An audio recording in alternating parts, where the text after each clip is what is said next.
Welcome, everyone. Very exciting to be here. So let me share my screen here.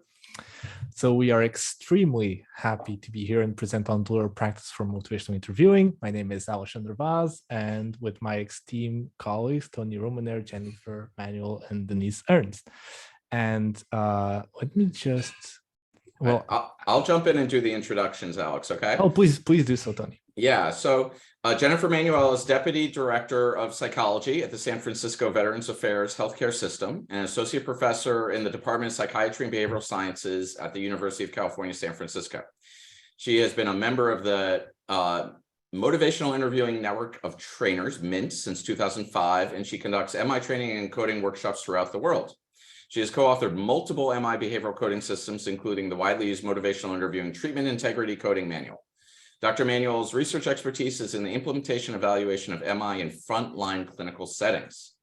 We are also joined today by Denise Ernst, who is an adjunct professor at the School of Social Work, Portland State University. She's been a motivational interviewing consultant for over 25 years, providing training, evaluation, research, and implementation support in private coaching internationally. Dr. Ernst has helped develop and refine MI coding instruments, including the Motivational Interviewing Skill Code and the Motivational Interviewing Treatment Integrity Coding System. She participated in research efforts to enhance training effects, providing structured feedback and coaching for many professions.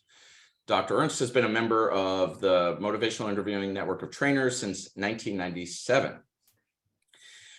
Alexander Vaz is co-founder and director of training at the Centio Counseling Center and is author, co-editor of many books on deliberate practice. He is author and editor of 2 book series on deliberate practice. He has had multiple committee roles for the Society of Exploration of Psychotherapy Integration and Society for Psychotherapy Research. He is also the founder and host of the Psychotherapy Expert Talks acclaimed interview series, which is on YouTube.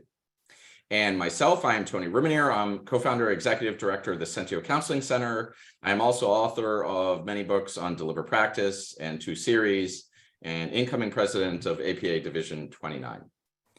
So that is us. Thank you, Tony, and thank you everyone for being here.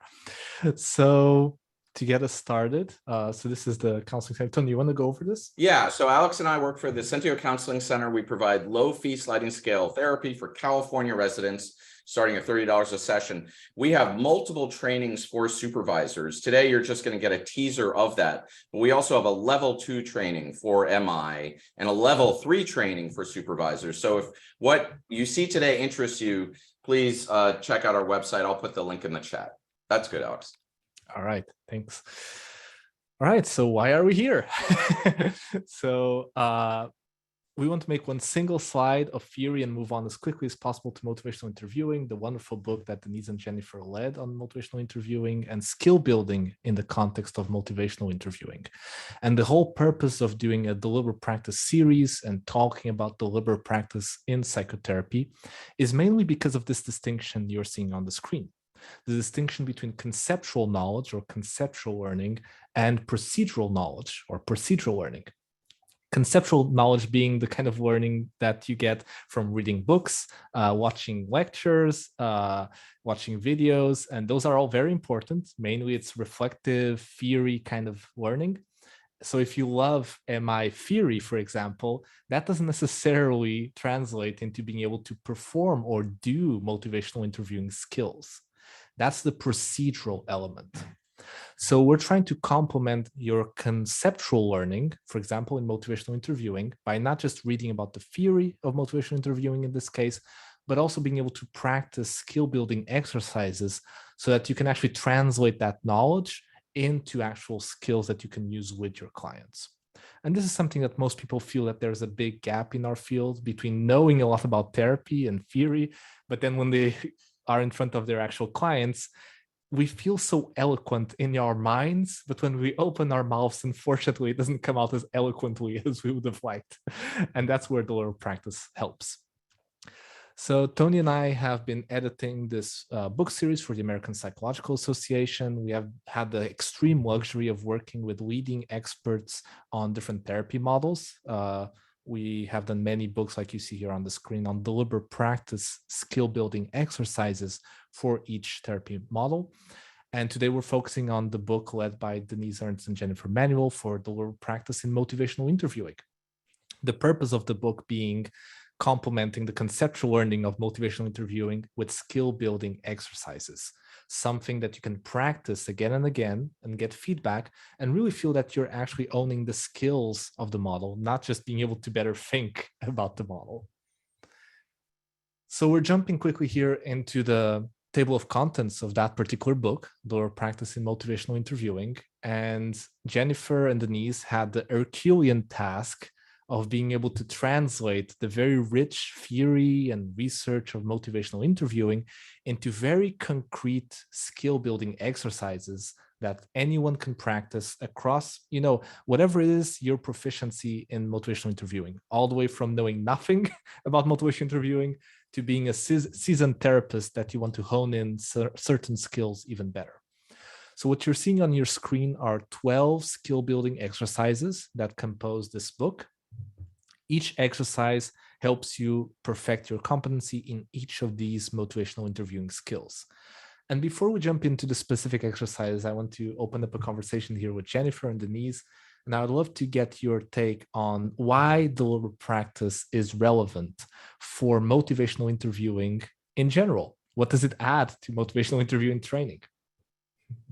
Well, this is Denise, and what I would say is that from the very beginning, in doing training in motivational interviewing, there has been a focus on deliberate practice, even though we might not have called it such. So from our research on learning motivational interviewing, we have known for a long time that people do not, just because they think they know about it, doesn't translate into skills. And we've been able to demonstrate that in several training studies. And from the very beginning, all of the skills have been the exercises that we do routinely in our trainings and our, whether it's in a course or on a workshop, have all been based on repetition of skills using a variety of different kinds of methods, like it might be paper and pencil, and then it might be live practice, or it might be recognition, but the repetition of the skills. So we know that many of the skills, particularly I'm going to say the reflective listening skills, we know that many people think they do them, and they may even have some knowledge about them, but they oftentimes in that delivery, as you mentioned, Alex, in the delivery, it doesn't necessarily come across as reflections. And so we have many exercises that are focused on shaping and forming reflections and learning to listen deeper and better. And that involves really deliberate practice. It involves doing it in different settings. And as Tony will say, upping the ante so that it becomes, the situations are more difficult for people to respond with reflections. And so it is really a natural, this fit of what we know about learning motivational interviewing and what we've been doing is a total natural fit with the principles of deliberate practice and with the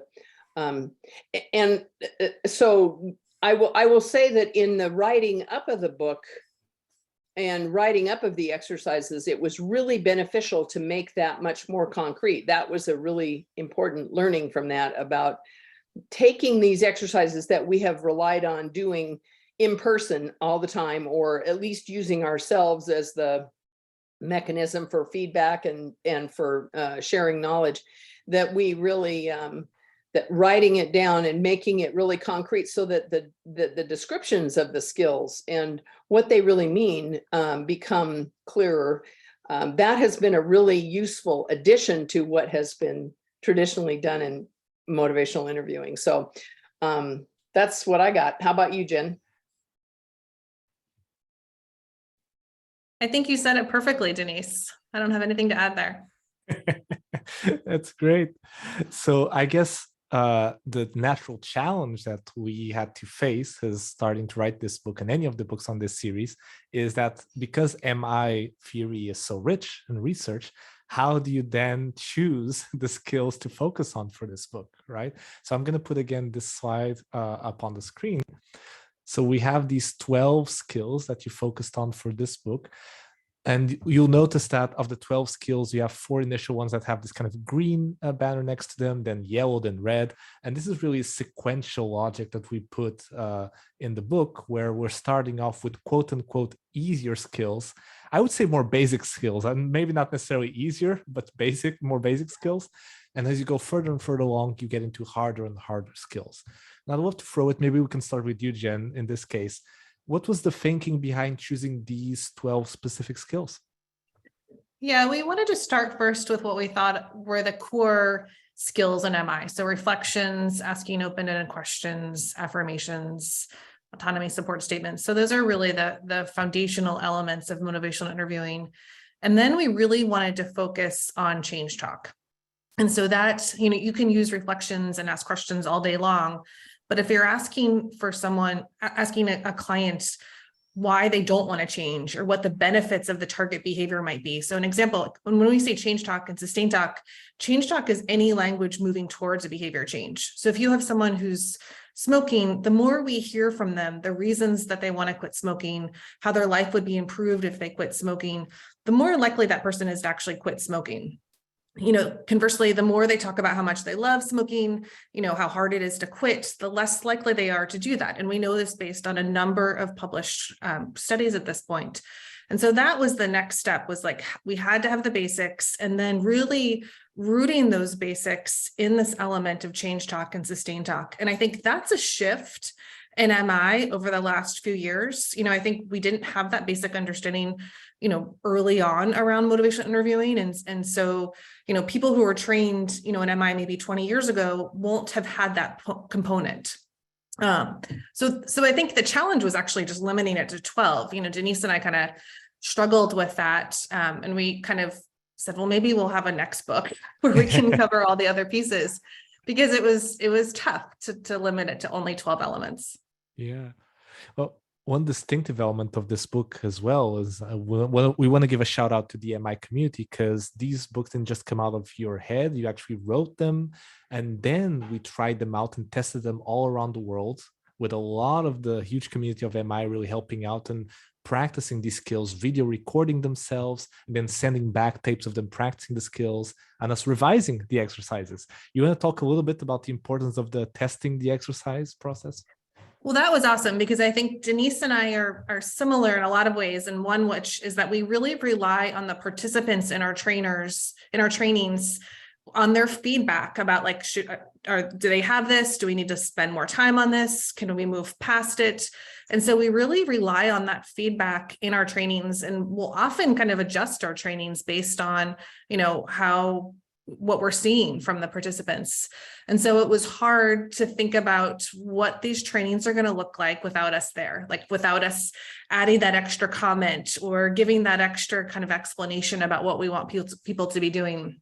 So I think in many ways, it was really reassuring for us to see these exercises tested. And for some, we watched the videos and it was like, yep, that's exactly what we wanted it to look like. And others, we realized, often it was too complicated, right? And it didn't translate in our written instructions, and we had to go back and revise. And so I really was grateful that was a component in this, because I think it gave us a lot of confidence that these activities will translate to other individuals other than Denise and me. Yeah. I just want to add on that many of the people, as you mentioned, the MINT community, which is a community of trainers. So these are people who do motivational interviewing training, and there were several of them that tried it. And most of those are in the same position that Jen and I are, where we use ourselves. And so having those folks be able to do it, because these are the skills that we train every single course or workshop. I mean, these are solid skills that are used in every training. So having the advantage of having people who also teach and train this routinely test them out was really beneficial. I want to catch something that Jennifer said, is that often I think a lot of trainers and even us, when we're writing these exercises, we sometimes think, oh, maybe this is problematic because it's too easy, right? And we worry that our skills will be too easy. And then we send them out for testing and we worry, oh, will it sound too easy to practice simple reflections? And, you know, we've done, not just for the motivational interviewing book, we've done over 500 tests across our book series, and never has it happened that the skill was consistently too easy for everyone that tested it. And I wanted to ask you guys a little bit about this process, Denise and Jennifer. What's your experience in this dichotomy of something that seemingly would seem easy, simple, complex reflections? Maybe some people watching us here today are looking at this table of contents and they're like, well, you know, I've done this. I know how to do this, right? What would you say to those people who might think this is just too easy to practice? I mean, it may be for some, right? Like, and for others, I think, you know, the other piece of this is the practice and then the feedback, because it's my experience in a lot of trainings, you know, people often think they might be doing reflections. And as Denise said, it's not as intended. And so that's another key piece of this, is the immediate feedback on the delivery of these skills. I mean, and I think these are foundational skills. And there are, you know, in the book, there's also the tiers. So there's like, you know, you can go more in difficulty, and I think that they can be even further advanced. So, you know, I think these are folks, this book is intended for people who are new to MI or really wanting a refresher to kind of further build their skills, and to practice, you know, with that feedback component. Yeah. So how about we give people a taste of, oh, go ahead, Denise, please. I was just gonna add, you know, in thinking about learning these skills, for example, from my perspective, learning reflective listening is a lifelong journey.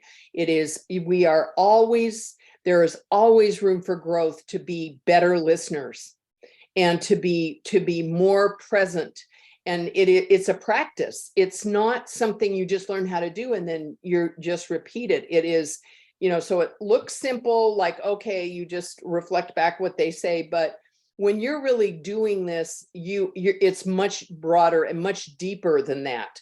So even in advanced trainings, you take all the same things and just go deeper with them. So even framing it that way, if people think it might be too easy, it's like, this is something that is a lifelong practice. So can I speak to that as well? So so in the book, each of these exercises has components that are graded for kind of beginner, intermediate, and advanced.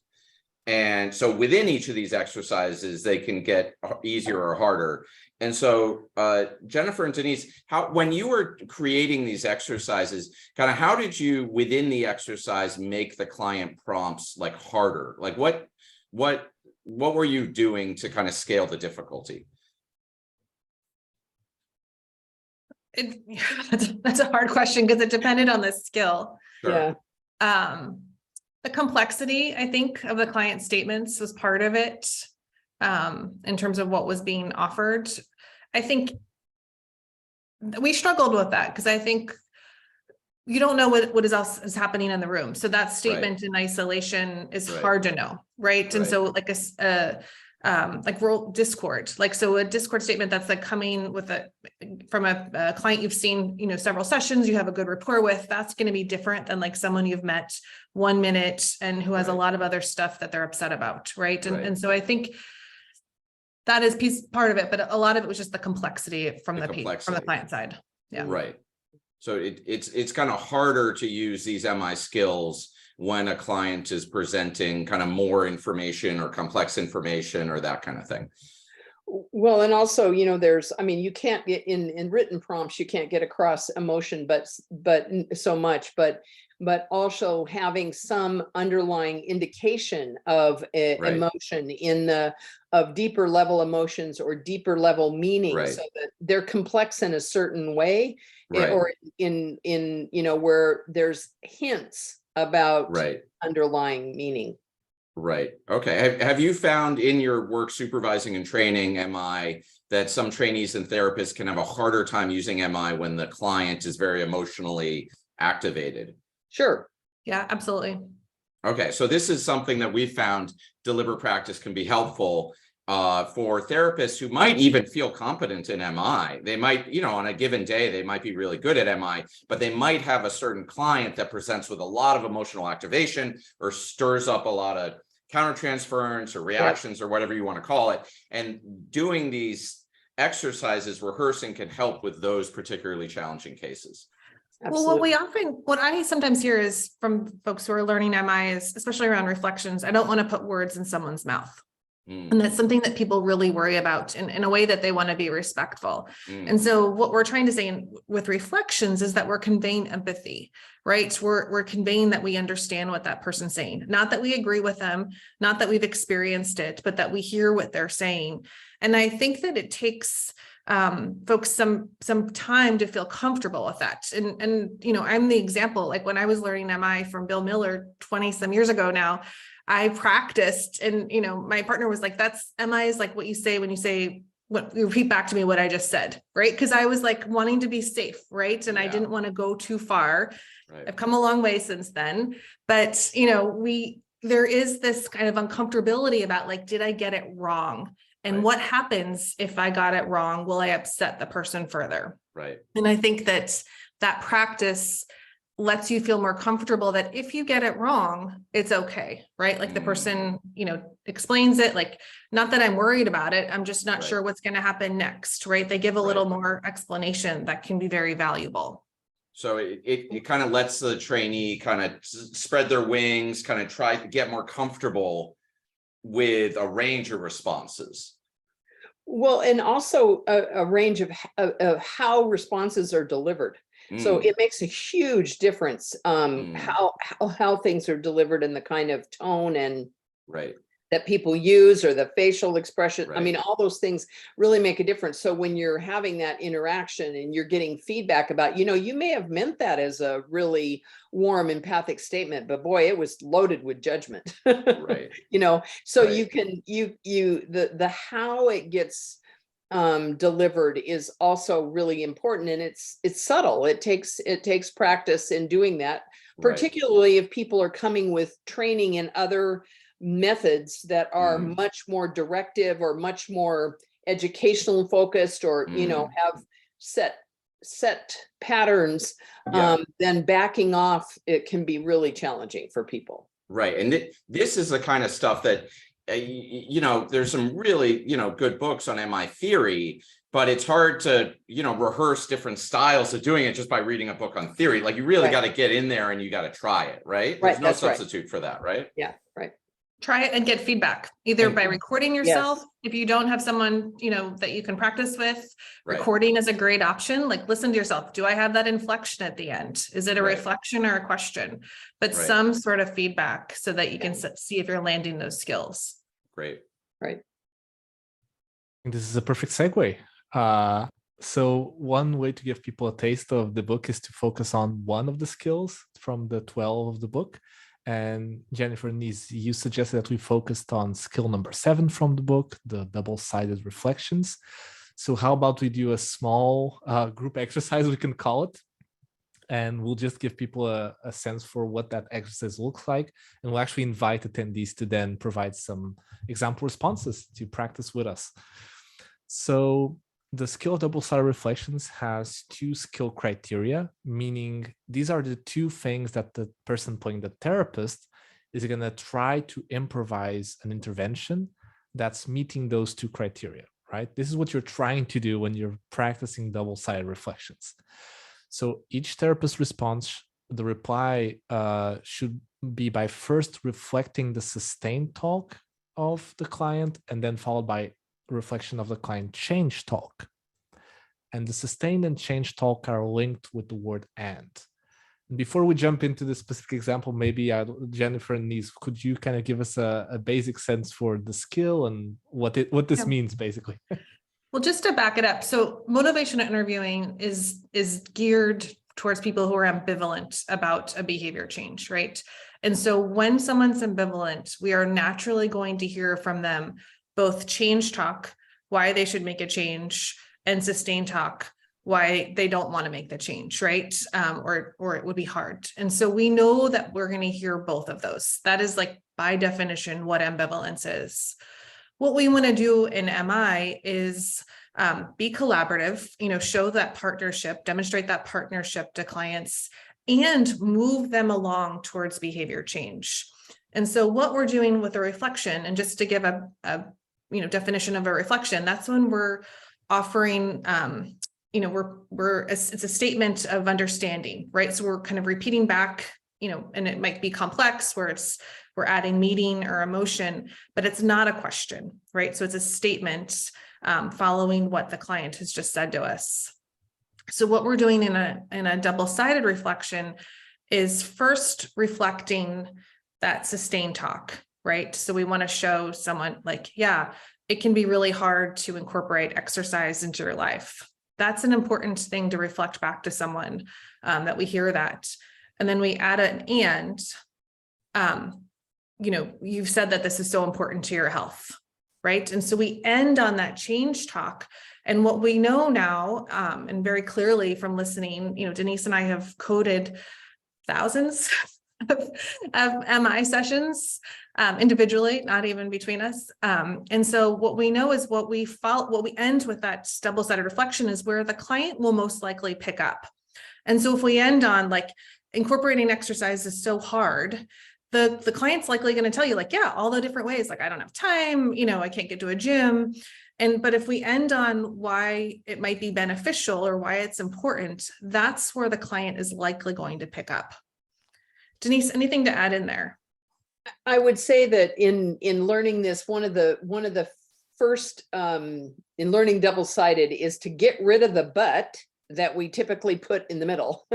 The using but sort of negates the first part of the conversation. So the use of and is really important because what it conveys is both of these are true. It's really hard to put exercise in your life, and you would feel a lot better overall if you were able to do it. It's like, and is really an important component of it. So, and that's probably one of the biggest practices that people do because but rolls off the tongue really easily. Great, thank you both. So yeah, your example, and you have a criteria for that in your exercise, right? So second criteria for the exercise is that the sustain talk and change talk should be linked with the word and, which targets this particular deficit that most of us have in doing this skill, right? So let's do an example here. And Tony, would you give me the pleasure of being my client? Yes. I'm not sure why I'm even here. Everyone tells me I am depressed and need help. It's not like you can wave a magic wand and make me feel better. Yeah, you're not sure if and how I can help you, and you're here because you do want to feel better. Jennifer, Denise, you want to comment on why that meets the criteria? Yeah, well, the sustain talk here is you're not sure if or how I can help you. So not feeling confident, and you've linked it with and you're here because you want to do better, want to feel better, which is the change talk piece. And I just want to add to that one of the things that is really important is that the reflection is the value of the reflection. So when you hear, like, what's really easy when somebody says, I'm not sure why I'm even here, the tendency is to want to jump into, well, let me tell you why you're here. Or, I can really help you. And we have all these treatments that can help with this. So in a sense, what the reflection is also doing is, in terms of conveying empathy, is that, yes, it's okay to feel like you're not sure why you're here and like you're not sure you need help. That is really, so not to forget that even though you're doing a double-sided, you are really conveying the empathy rather than reacting in the way our first response oftentimes would be to tell them what we can do to help them. Mm-hmm. I hope that makes sense. Can I interrupt? We had a really great question in the chat that I think I want to bring up verbally here, which is someone asked, how does one ensure that the spirit of MI and deliberate practice support each other? Yeah, that's a great question. I mean, this book was we never intended for this book to be used without the MI text. And so there's going to be a 4th edition that comes out in August of the motivational interviewing text by Bill Miller and Steve Rolnick.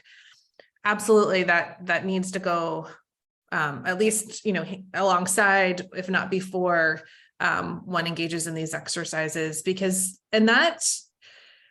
those are harder pieces to teach, right? Denise and I talked a lot about this. These skills, I think you need to practice, but you absolutely, when we think about the spirit, we think about, evoking change talk, collaboration, being empathic, empowerment is another aspect. And so, we want to be, those are elements that have to be part of our conversation. So these, reflecting all day long and not having that is not going to be motivation interviewing. And I think that's a piece where people will say, like, I'm doing MI, and it is just like open questions and some reflections without that movement towards behavior change by, enhancing someone's, client change talk, while also really being supportive, saying, like, this is up to you. Only you can decide whether or not you want to do this. I want to add that the probably the biggest decision that we had to make in doing this, picking which skills we were going to focus on, is what to do about motivational interviewing spirit. Because all the research indicates that the spirit of motivational interviewing is crucial. And you can do the skills till the cows come home. And if you don't have the spirit, it's going to fall flat, and it's not going to do what is needed. But as Jen mentioned, the teaching of the skills and trying to craft an exercise that people could practice the skills, the spirit, we were just not able to do.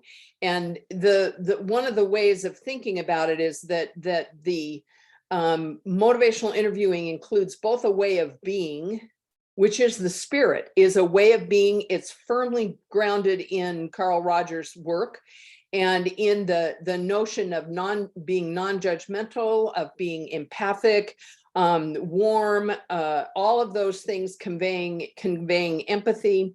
Those are all acceptance. They're all really important. And they by themselves are a practice. They are a practice that we as clinicians take on. We have to learn to practice that, and we can practice our way into a way of being. And the skills that we have here are more of a way of doing, but they rely, to be effective, they rely on having that spirit surrounding them. So the practice of building up our capacity to be the motivational interviewing spirit is really an important component. I'm glad that question came up. Yeah, absolutely. Thank you for asking that question. Would you both say that a good way to kind of get into MI spirit and make sure you stay in it would be to get supervision or consultation from a MINT trainer kind of as you're doing the exercises?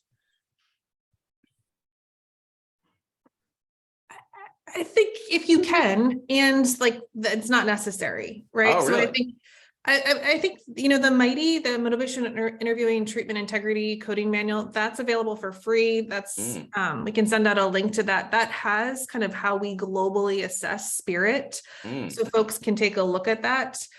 I think, Denise, you agree with me on this. Like, that's not the end all be all in terms of assessing spirit. So there's sessions that might not get like very high spirit ratings, for whatever reason, that I think encompass a lot of those values. And then there's so I think like there's a sense overall in like how you sit with a person. An example of this is like the pause, like offering the reflection and then pausing, right? Like that's very hard to assess, right? Like there's no skill about like, do you pause after you offer a reflection or do you just jump in? But that's an area you can get feedback on. And the idea is we're creating space for that person to comment, right? And that kind of takes some confidence that what we just said is landing okay, right? And if it didn't, we'll adjust, right? And so those are the pieces that I think are really key and kind of more advanced MI, but those are, yes, you can get feedback on it. And I think if that's available, that's a great thing to take advantage of, but that's certainly not available to everyone. And it's not the only way to learn MI. So it's not required. No. No, and with the students that I work with and stuff too, much about the spirit is really about mindfulness. And it's about mindfulness practice and training yourself to be able to be aware of what you're experiencing and what you're bringing to the table. If, for example, even how am I conveying acceptance? What does that mean? And being able to do the self-reflection, the way that we can really learn this is to really do a lot of self-reflection on our own practice, and really, so even going in mindfully to a session about, okay, I'm going to center myself in this spirit, and that's where I'm going to be. I had a physician that I worked with that she used the acronym CAPE, which was compassion, acceptance, partnership, and empathy, and or evocation. And she had that in there, and she had a picture of a cape and a drawing of a cape, and that she would have outside the room, the exam room, and she would imagine herself putting her cape on when she walked in. And it was a way of her reminding herself about, this is what I'm about. This is how I'm going to be when I walk in the room. And I mean, those things just take practice and time and self-evaluation, self-reflection. But it's interesting you say that, Denise, because someone else in the chat said, could we use deliberate practice to self-check our MI spirit? Well, as Jen mentioned, the recording yourself. I mean, I recommend, I focus in my teaching of people that what I would really like for them to be able to do is become realistic evaluators of their own practice. And so all of the exercises, I encourage them to record. I encourage them to get feedback from others, because we know when you start, you just do not evaluate yourself well. You can be too hard on yourself, too easy on yourself. We don't do it well when we're learning, but you can learn to be able to take your sessions, listen to your sessions, record them, listen to them, and pick things up. Them. Transcribing can be key. Transcribing is the questions. Really valuable. Yeah, transcribing is it's time consuming, and I think it's a key learning point, because people can go back and see, like, I tend to ask questions in this situation, or these questions could have been reflections, or pick up on their tone, or I mean, all kinds of stuff that you can do. So yes, it should be continual self-evaluation of your own practice. Great. Alex, do we have time? Can we do another one? Yeah, please. So let's go back here to the criteria. So the criteria for this exercise of double-sided reflections was to reply by first reflecting the sustained talk, followed by reflecting the client change talk. And the sustained talk and change talk are linked with the word "and." So what I'm going to suggest is I have some client statements with me, and for everyone who wants to try it out, try writing on the chat a response, a therapist response that meets those two criteria. And I'm going to leave the two criteria actually on the screen here. Maybe that's easier. So I'm going to read out all the client statements. And please, for those of you who want, write on the chat a response that meets these two criteria. So here I go. No, I want to quit smoking. I hate how much I spend on cigarettes. I've tried too many times and have not been successful. I'll read that again. I want to quit smoking. I hate how much I spend on cigarettes. I've tried too many times and have not been successful. Let's give a minute for people to try a response. Is that it? Is there a slide on this, Tony? There is not. You mean for the particular client statement? No. Yeah, okay. Alex, maybe type it in the chat. I'll do Yeah, that. I think we can take the slide down. Oh, I think someone did that. It is in the chat, yeah. Okay, great. Okay, great. Thank you. So here, I'm going to start reading some, okay? And you all can evaluate these. So here's one. You're not sure if you can quit smoking, given your past experiences, and you see the upsides of quitting, especially monetarily. Great. Good. Here's another one. You've tried many times to quit smoking, but you still want to stop. And And yeah, that's it. just listen to the difference. You've tried many times you've tried and failed, but you still want to stop. And you've tried many times and failed, and you still want to do that. You still want to stop. Great. It has a different feel. Here's another one. I want to quit smoking. I hate how much I spend on cigarettes. I've tried too many times and have not been successful. That's the client statement. Oh, whoops, that's the client statement. Okay, whoops. Here's another one. You have not been successful at quitting smoking and you hate the expense. That's great. Yep. Right. Let's try a different client statement. Yeah, let's do a harder one, Alex.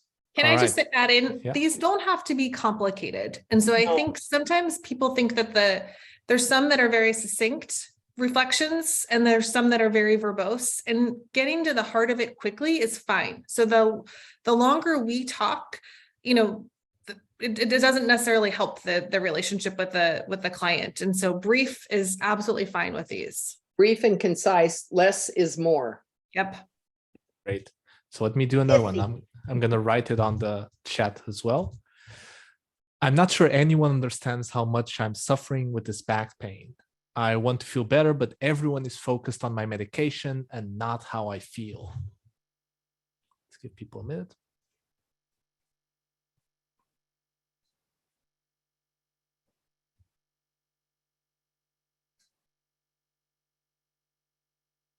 Here's one. Oh, that's still for no, the other that's one? from the previous one. Yeah, so I'll read that again. So I'm not sure anyone understands how much I'm suffering with this back pain. I want to feel better, but everyone is focused on my medication and not how I feel. So here's one I'm going to read. Whoops, it's moving. They're all quickly. coming in now. Yeah. Eh, Here, so let me read this one out loud. You don't feel like people understand your pain and you want to feel better. Yeah, that's great. I'm just want to comment on something I've seen a few times. It sounds like, or what I hear you saying is the sentence stem. People often will tell me they say that because they don't want to, again, put words in the client's mouth. We don't need that, right? We can just chop that off and just go with what comes afterwards. If you say it once in a while, it's not a big deal. But if you say it every time, it can feel like we're therapizing. Like that's when clients sometimes get frustrated. Like, yeah, I said that, And what I hear you saying has a particular, once in a while it's not bad, but it has a particular way of bringing the conversation back to you as the speaker. Like, this is about what I hear and what I think, and when you're doing it can really change the dynamic. Here's another one. No one understands you and your feelings are not being considered. that's a only great, one-sided. it's only one-sided. That is a great empathic reflection, right? And so then the next step would be you're wanting to get better, right? You're wanting to have a change. So leaving them with moving forward, because what can happen is, especially around this, and this is an example that I've seen a lot of in my practice, where people don't feel heard. They don't feel, they feel a lot of judged by the system, and like that people don't understand their pain. So we want to reflect that back to them. That's very important that they hear that. And we don't want to get stuck in it, right? Because just like talking about how much pain they have doesn't move them towards like what they could be doing differently to help cope with the pain. Great.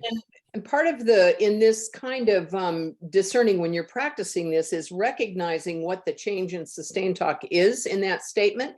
And really the only piece of change talk in there is, I want to feel better. And And so the other parts are all, sustained talk, nobody understands. They just talk about medication, they do that. But it's like that piece about, in spite of all that, I want to feel better. So being able to recognize the change and sustained talk in there is useful. So That was a tough one. Mm-hmm. I'd like to make a process comment if I could, especially aimed at the supervisors who are here on the Zoom call, because I'm guessing there are a few supervisors in the Zoom call. So what Jen and Denise just did is they offered corrective feedback, right? So they heard something that could be improved or something that was lacking in the sample response that was provided by the participant, and did so in a way that was very normalizing. There was no shame, there was no judgment. It was like, okay, you did this part great, you did another thing. So I just want to highlight this because Alex and I run a supervision residency where we train supervisors in how to deliver practice. And this is consistently one of the things we find supervisors have the hardest time doing. Is we find supervisors really veer towards giving a lot of positive feedback. You did great, you did that awesome, you're so good at this, I'm sure you're going to get this, blah, blah, blah, blah, blah, blah, blah. And we have found paradoxically that the more positive feedback the supervisors give, the trainees' anxiety goes up. And that's because the trainees want to know how to get better, and you only get better through the corrective feedback. When it's done respectfully, which is, I think, what Jen and Denise just modeled very well. And so as our supervisors in this Zoom call who are going to be using this book or other methods to train their trainees, I would just challenge you to try to lean into the corrective feedback. That is where the real kind of meat of the training is. Do we have time for one more, Alex? I want to make a comment. There's a comment in the chat. Oh, that I want to. Yes, please. The person is saying it's so frustrating to feel misunderstood, and you really want to feel better. A good reflection, and then asking about would it be okay after a pause to inquire what might help them be understood. So one thing I find the most feedback I give people is to stop and resist the temptation to ask a question, because let the reflection work. Because the person, if they will go ahead and go on and go deeper and give more. Now, it doesn't mean you can't bring a question back later, but the real beauty and magic of reflections is to give the person this gift that they can then be thinking about and reflecting on more and processing more themselves. When you throw a question in, it brings it back to what you think is important and interrupts the process of what they're doing. So you may bring it back later, but I really encourage people, particularly with a really good, well-delivered double-sided reflection, stop, be quiet. Yeah, the pause. Be silent. Let them think about that. Let them envision that themselves about what it means and process it for themselves. There's just one more thing. I just think this is there's so many great questions, but I just want to add on here, like how much silence can be allotted before it gets awkward. If you think about something you're ambivalent about, right? Maybe there's some shame about it, right? Like maybe you feel like if you've talked to people, they say like, what, why don't you exercise more? Or why haven't you gotten vaccinated yet? Or whatever it might be, right? And if you think about like talking with someone about this, you're not going to have all of the answers or all of your thoughts on the tip of your tongue. And so I think the pause, like a little bit, you don't want it to be like you're kind of staring at each other, but it's okay, because what you're doing is being very respectful to give them the time to answer, right? So they may not have that ready to go. And I think sometimes folks come to therapy like with what I'm going to say, right? And then they sometimes, start divulging more than what they originally thought. And so what we want them to be able to do is kind of verbalize that, to articulate it. And so if we're uncomfortable, that's something we want to pay attention to. But I think that the clinicians I see tend to rush it, right? Mm-hmm. And so let that silence just sit there for a moment. And you might say, I want you to have the space to think this through. I want to give you the opportunity to respond. I don't want to jump in too quickly, but I think it's a key element. Again, these are people who are ambivalent. Am I suited for people who are ambivalent, right? So they're not going to come in and say like, yes, this is what I'm going to do, and this is how I'm going to do it. That's not where they are. You know, it's an interesting thing too. I mean, I tell my clinicians I work with, you know, you got to have better staying power. You got to be able to be silent longer than your client, because the client's going to might feel a little uncomfortable and they'll jump in, but you got to be able to withstand it. And that's dealing with your own emotional response, like the need to fill the space. And actually, that's back to the mindfulness. When you're really looking at really focusing the reflective listening when what you're doing is seeking understanding about where the client is and really helping them, then you'll be able to see and recognize when people stop thinking, when they're ready to move on, and they'll either add something, or, you know, it will become clear that they've reached that they've thought it through. And just remembering, it is just not about you. This is about their story, and you're seeking to understand it, and they're generating it, and just be able to sit with it. Denise, they're saying you're on fire today. Let the reflection work. That's going to be the synopsis of the day. So another process comment is, I just want to highlight what we're kind of doing here is we're shifting back and forth between interpersonal skills, right, which is the focus of the book. So the interpersonal MI skills, and then what we could call inner skills, right, which Denise is highlighting in terms of mindfulness within the therapist. And the rehearsing the interpersonal skills is what stirs up awareness of the importance of the inner skills. And then we're kind of going back and forth and back and forth. Yeah. And if I may also jump in, so we just had a taste of this particular exercise, and just for the folks with us here today. So each exercise has 15 of these client statements, and we just did 2 of them. So imagine how much richness you can get out of role playing all 15, getting very specific feedback on practicing the same skill 15 times. By the way, each exercise has example therapist responses written by Jennifer and Denise. So they give you a sample response that would meet each of those 15 client statements. And here we're just using the chat. So we're just using the verbal component of you guys writing. But if you're actually practicing behaviorally, you can also get feedback on the non-verbals, which are equally important, right? So imagine all the feedback you can get from practicing these repeatedly. And you can do this again in this context of using the skill. And of course, even the more nuances of not just the doing skills, but the being skills, you can also get a lot from individual supervision and incorporating the Blur practice into supervision, which is something that Tony and I have been focusing a lot on these past few years, is how to actually also include this in the context of supervision. Yeah, so to have more and more of the time of supervision, rather than talking about MI theory, instead rehearsing these skills and then digging into what's coming up as you rehearse the skill, like we've been doing today. I mean, the chat is just full of, there's many points that we didn't even have the time to get to. There's a lot there. Yeah. We're almost about out of time, right? So there's another question in there that I want to, about how silence can be a power over, that if you have too much silence. And I think that it is, I mean, part of the spirit of motivational interviewing, that is a partnership and is being really in tune with the person. And so you will, as you practice and learn how to do the deep listening, you will know when you will be able to tell when it's uncomfortable, and you're responding not just over what you think is the best way, but you are responding to the person sitting in front of you. So the biggest part is getting out of your own head about it, and letting what's happening in front of you inform what you do.